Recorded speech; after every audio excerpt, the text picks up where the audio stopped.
मैदेरनि हाथाया जेरै मोननै रोखोमनि थिग बेबायदिनो राजखान्थिगिरिफोरनि बाथ्रायाबो मोननै बेखौ रायजोफोरा हमदांनो हाया बुंदों रबिराम नार्जारि।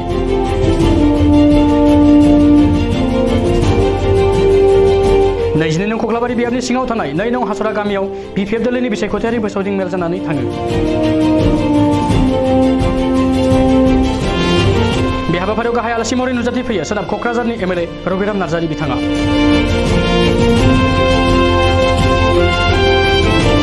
मख'नो गोनांदि प्रबिन बर'आ बिपिएफ हान्जाखौ नागारदोंब्लाबो बिपिएफ हान्जानि जेबो खहा जाया।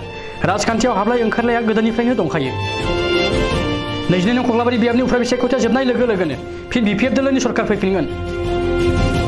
मैदेरनि हाथाया जेरै मोननै रोखोमनि थिग बेबायदिनो राजखान्थिगिरिफोरनि बाथ्रायाबो मोननै बेखौ रायजोफोरा हमदांनो हाया होननानै सोनाब क'क्राझारनि एमएलए रबिराम नार्जारि बिथाङा खौरांगिरिफोरनि गेजेरजों फोरमायदों।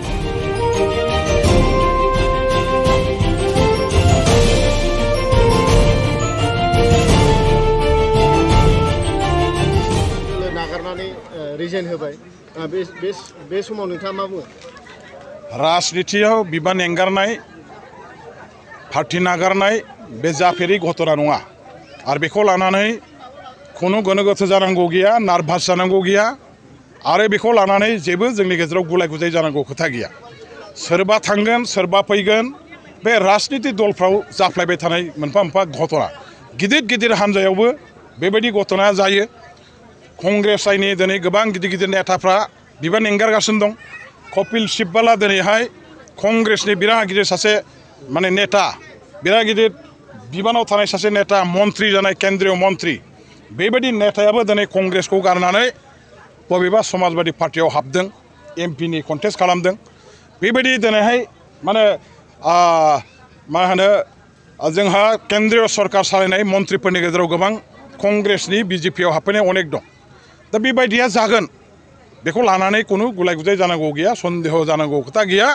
जोङो बिपिएफआ जेरैखि जाया मोनसे शक्तिशाली राजनीतिक दल हाजार हाजार लाख लाख वार्कारफोर बेयाव दं।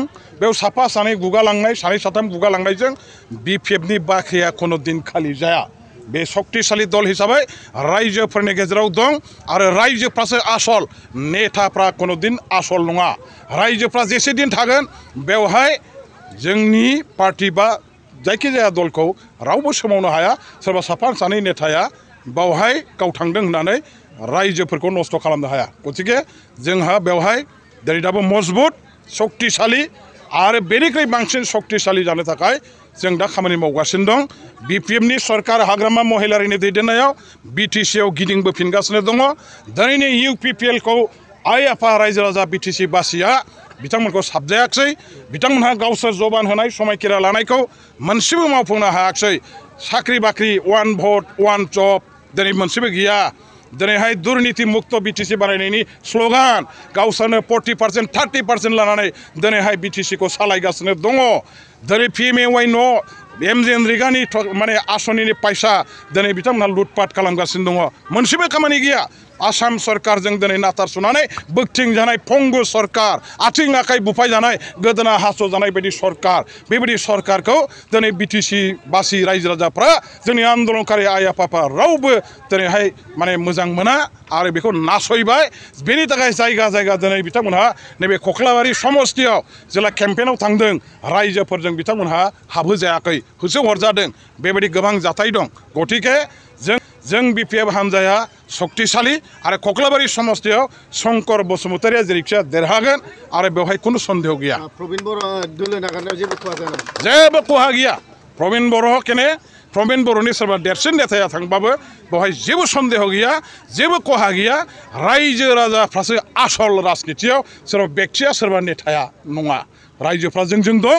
गतिके सोरबा नेताफोरनि दल नागारनायजों बेवहाय रायजोफोरनि गेजेराव बिपिएफनि बिटिखौ रावबो खहा खालामनो हाया। नोंथांमोना जे सरकार गिदिंफिनगोन होनना बुंबाय थादों नाथाय बिजेपिनि आफादगिरि भुपेश कलिताया बे बाथ्राखौ गनाया होनना बुंदों।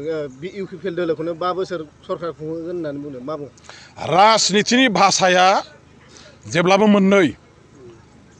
मैदेरनि हाथाया जेरैहाय मोननै देखायनायनि मोनसे जाग्रा आदार जाग्रा मोनसे।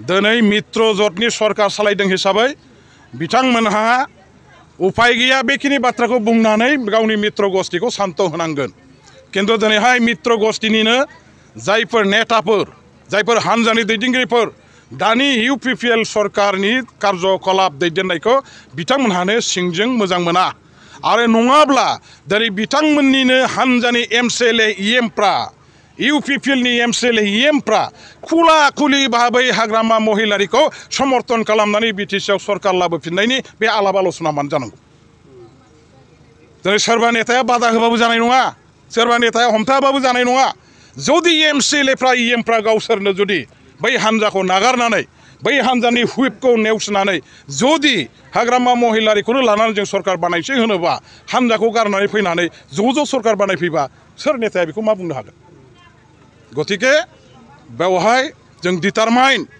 जोंहा 100% जों डिटारमाइन सरकार फैगासिनो दङ सरकार सालायनाय लोगो दलफोरनि दैदेनगिरिफ्रा जेखि बुङा मानो MCLAफ्रा दिनैहाय दानि UPPLनि नेतृत्वनि सायाव खुनु प्रकारे गोजोननाय गैया 1.5 बोसोराव जेबो जायाखै आरो रायजोफोरनि खाथियाव थांफिननो हायै बायदि बिथांमोनहा जाबाय बेनि थाखायनो दिनै सरकार सोलायनायनि मोनसे अभियाना गावसिनि गेजेराव सोलिगासिनो दं